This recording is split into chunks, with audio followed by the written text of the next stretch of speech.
আসসালামু আলাইকুম ওয়া রাহমাতুল্লাহ। মুহররম মাস ইসলামের 4টি সম্মানিত মাসের একটি।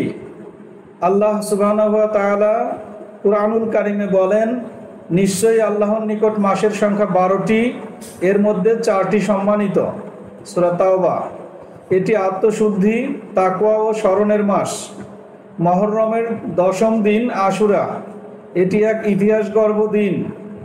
সহিহ হাদিসে আছে, রাসূল সাল্লাল্লাহু আলাইহি ওয়াসাল্লাম আশুরার দিনে রোজা রেখেছেন এবং বলেছেন, আশুরার রোজা আগের 1 বছরের গুনাহ মাফ করে দেয়। এই দিনেই আল্লাহ তাআলা মুসা আলাইহিস সালাম ও বনি ইসরাইলদেরকে ফিরাউনের জুলুম থেকে মুক্তি দিয়েছিলেন।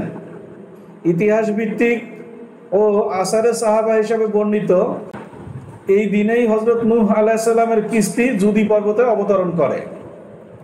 আশুরার সবচেয়ে হৃদয় বিদারক ঘটনা হলো কারবালা, যেখানে রাসূল সাল্লাল্লাহু আলাইহি সাল্লামের প্রিয় দৌহিত্র হযরত ইমাম হুসাইন রাদিয়াল্লাহু তাআলা আনহু সত্য ও ন্যায়ের পথে সপরিবারে শাহাদত বরণ করেন। তিনি অন্যায়ের কাছে মাথা নত না করে প্রমাণ করে গেছেন, প্রাণ যাবে তবু অন্যায়ের সঙ্গে আপোষ চলে না।